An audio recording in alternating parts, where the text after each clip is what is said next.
Good morning everyone. तो आज हम बात करेंगे why is India's economic growth not corresponding with sufficient job creation. कहने का मतलब ये है कि हमारी जो इकोनॉमिक ग्रोथ है वो अच्छे से ग्रो हो रही है। हम सुनते भी हैं न्यूज़ में कि भारत की जो इकोनॉमी है वो बहुत अच्छे से ग्रो कर रही है, फास्ट इकोनॉमिक ग्रोथ है हमारी, लेकिन हमें जॉब क्रिएशन क्यों नहीं देखने को मिलता है? क्योंकि कॉन्सेप्ट तो यही है कि अगर आपकी इकोनॉमी ग्रो कर रही है तो उसके साथ साथ एक large amount of jobs creation भी आपको देखने को मिलना चाहिए, जो कि कहीं ना कहीं भारत में मिसिंग है, जिसे हम जॉबलेस ग्रोथ भी कह देते हैं। यानी कि इकोनॉमिक ग्रोथ तो कर रही है भारत की, लेकिन जॉब्स क्रिएशन नहीं देखने को मिल रहा। तो आज इस टॉपिक को हम काफ़ी ब्रॉडली डिस्कस करेंगे, आपके एग्ज़ाम में भी काम आएगा और जनरल नॉलेज के लिए भी आपके लिए ये काफ़ी ज़्यादा इंपॉर्टेंट है।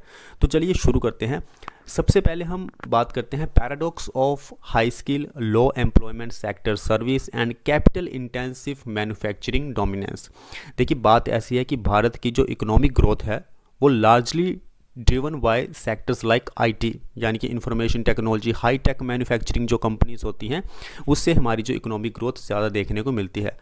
अब आपके मन में एक क्वेश्चन आया होगा, अगर आईटी में ग्रो है, हाई टेक मैन्युफैक्चरिंग में हम अच्छी से ग्रोथ कर रहे हैं, तो इसमें तो हाई स्किल्ड लेबर्स की ज़रूरत पड़ती है। इसमें जो आम लेबर होता है, जैसे कि एग्रीकल्चर में जो लेबर्स काम करते हैं, जैसे उनका सीज़न ख़त्म होता है वो जॉब्स छोड़ के शहरों में जाना शुरू कर देते हैं, तो शहरों में फिर हाई स्किल्ड लेबर्स की ज़रूरत होती है। तो कहीं ना कहीं हाई स्किल्ड लेबर्स इन कंपनीज़ को नहीं मिलते हैं, और ये जो कंपनीज़ होती है बहुत ही कम अमाउंट में जॉब्स क्रिएशन करती हैं, क्योंकि इतनी ज़रूरत ही नहीं पड़ती है लेबर की। तो ये भी एक बहुत बड़ा कारण है जिसकी वजह से हमारे देश में अनएम्प्लॉयमेंट रेट जो है वो बढ़ता जा रहा है, और जो जॉब्स क्रिएशन है वो हमें देखने को नहीं मिल रही है, क्योंकि भारत की जो इकोनॉमी है वो आईटी सेक्टर और हाई टेक मैन्युफैक्चरिंग जो डोमिनेंस है भारत की इकोनॉमी में हमें ज़्यादा देखने को मिलता है। Sectors like IT contribute significantly to GDP but employ a relatively small workforce. ऐसी कंपनीज को, ऐसे सेक्टर्स को बहुत ही कम वर्कफोर्स की ज़रूरत पड़ती है as compare to the other sectors like agriculture sector. Third one is the advanced manufacturing industries such as the semiconductors and electronics, while boosting economic indicators, do not create many jobs, especially for less skilled workers. देखिए, वही बात आ गई है कि less skilled workers की ज़रूरत नहीं पड़ती है, जैसे कि एडवांस्ड मैन्युफैक्चरिंग सेक्टर्स हमारे पास हैं। तो ये भी एक बड़ा कारण है। उसके बाद हम बात करते हैं ग्लोबल कंपटीशन एंड ऑटोमेशन। देखिए, अब हर एक कंपनी या ग्लोबल हमें अगर हम देखें तो ऑटोमेशन के ऊपर ज़्यादा ध्यान दिया जा रहा है। फॉर एग्जांपल आर्टिफिशियल इंटेलिजेंस 2030 तक पता नहीं कितनी सारी जॉब्स को रिप्लेस कर देगा। So these factors reduce the manufacturing sectors capacity to absorb the surplus labour from agriculture, यानी कि एग्रीकल्चर से जो लेबर निकलता है उन्हें जॉब्स नहीं मिलती हैं, क्योंकि मैन्युफैक्चरिंग सेक्टर्स जो है, एडवांस्ड मैन्युफैक्चरिंग सेक्टर्स, वो इन लेबर्स को पूरी तरह से ऑब्जर्व नहीं कर पाता है, क्योंकि इतनी वर्कफोर्स की उन्हें ज़रूरत नहीं होती है। उसके बाद एक और कारण है जैसे कि protectionist policy, supply chain disruption. अब बहुत सारे जो एक्सपोर्ट ओरिएंटेड कंपनीज हैं भारत की, वो अपना सामान बेचती हैं दूसरे देशों के, लेकिन अगर दूसरे देश ऐसे करें कि वो भारत का सामान ही नहीं खरीदना चाहे, वो कहें कि नहीं हम खुद से ही मैन्युफैक्चरिंग कर लेंगे, हमें भारत का सामान नहीं चाहिए, तो इससे क्या होगा? भारत की जो कंपनीज है जो एक्सपोर्ट करती हैं वो डिस्टर्ब होंगी, और कंपनीज अगर डिस्टर्ब होंगी तो यानी कि वर्कफोर्स के ऊपर प्रभाव पड़ेगा, लोगों की जॉब्स चली जाएगी, अनएम्प्लॉयमेंट हमें फिर से देखने को मिलेगा। So these global issues effect India's export oriented industries, reducing job creation. उसके बाद हम बात करते हैं इकोनॉमिक रिसेशन। बीच बीच में कई बार इकोनॉमिक रिसेशन भी आ जाता है, हमारी जो इकोनॉमी है वो ग्रो नहीं करती है। इसके बहुत सारे कारण हैं, क्योंकि ग्लोबल लेवल पे हमें इकोनॉमिक डाउन टर्न्स देखने को मिलता है। ठीक है, उसके बाद बात करते हैं gap between market demand and workforce skills. अब टेक्नोलॉजी हर साल चेंज हो रही है, तो ऐसे में हर साल खुद को अपडेट करना एक आम इंसान के लिए मुश्किल हो जाता है। So rapid technological change creates a mismatch between the skills needed and those available. Low formal skill training as of 2015, अगर 2015 से हम बात करें तो सिर्फ 4.7% वर्कफोर्स जो है जिनके पास फॉर्मल ट्रेनिंग है, जिसकी वजह से अनएम्प्लॉयमेंट और अंडर एम्प्लॉयमेंट हमें देखने को मिलता है, क्योंकि हमारे पास फॉर्मल ट्रेनिंग वाले लेबर्स नहीं हैं। उसके बाद हम बात करते हैं informal sector dominance high informal employment. Over 90% of the workforce is in the informal sector. 90% जो वर्कफोर्स है वो हमें इनफॉर्मल सेक्टर में देखने को मिलता है, यानी कि जो गवर्नमेंट की नज़र में कहीं ना कहीं बहुत दूर हैं, सामने नहीं आते हैं, यानी कि फॉर्मल सेक्टर में काम नहीं कर रहे हैं, जिसकी वजह से लो प्रोडक्टिविटी होती है और जॉब इनसिक्योरिटी की फीलिंग भी लोगों में आती है।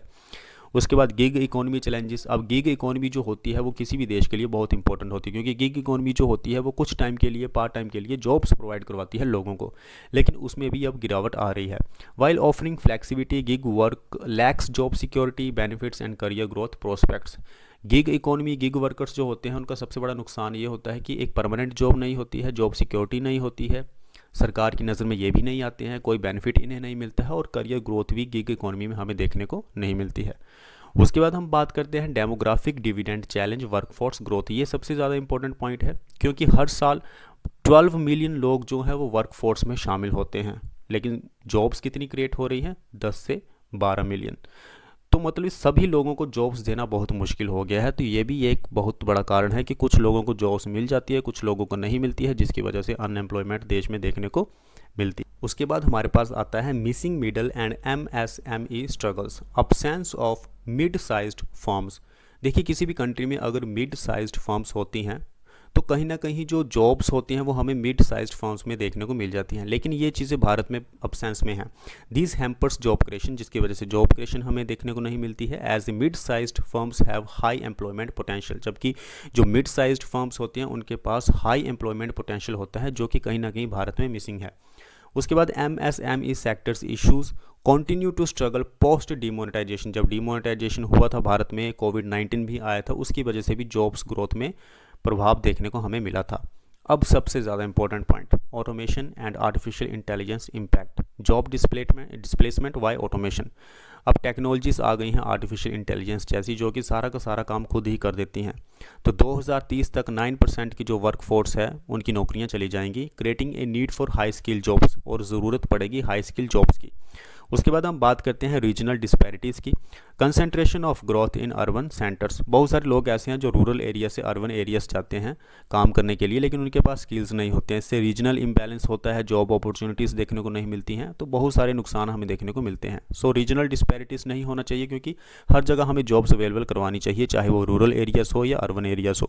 आप भी देखते होंगे, अगर आप किसी गाँव से बिलोंग करते हैं तो आप भी सोचते होंगे कि मैं दिल्ली जाऊँ नौकरी करने के लिए, या मैं गुड़गांव जाऊँ, या फिर मैं बेंगलोर जाऊँ। आपके मन में भी ये आता होगा। क्यों आता है? क्योंकि आपको पता है कि आपके आसपास किसी भी तरह की कोई जॉब्स अपॉर्चुनिटीज़ नहीं है, करियर ग्रोथ नहीं है, इसलिए आप दूसरी बड़ी बड़ी सिटीज़ में जाना पसंद करते हो। तो रीजनल डिस्पैरिटीज़ आपकी आ जाती है। तो हम क्या कर सकते हैं, फ्यूचर मेजर्स हमारे पास क्या हो सकते हैं? देखिए, लोकलाइज्ड स्किल इकोसिस्टम, यानी कि हमें लोकलाइज्ड जो लोकल लोग होते हैं, लोकल हमें एक इकोनॉमी बनानी होगी, लोगों के लिए जॉब्स क्रिएट करनी होगी, उन्हें बाहर जाने की ज़रूरत ना पड़े, हाई स्किल्स उन्हें प्रोवाइड करवाने पड़ेंगे। ग्रीन जॉब्स हमारे पास होनी चाहिए, गिग वर्कर कोऑपरेटिव्स होने चाहिए, AI जॉब ऑगमेंटेशन, AI में भी लोगों को हमें अवेयर करवाना होगा।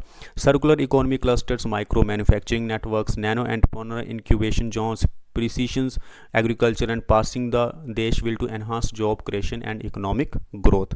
अब ये देश बिल क्या है? बेसिकली इंटरनेशनल जो इन्वेस्टमेंट है वो हमें चाहिए, उसके लिए स्पेशल इकोनॉमिक जोन्स बनाए जाते हैं ताकि इन्वेस्टमेंट को ज़्यादा से ज़्यादा अट्रैक्ट किया जा सके और लोगों को जॉब्स प्रोवाइड करवाई जा सके।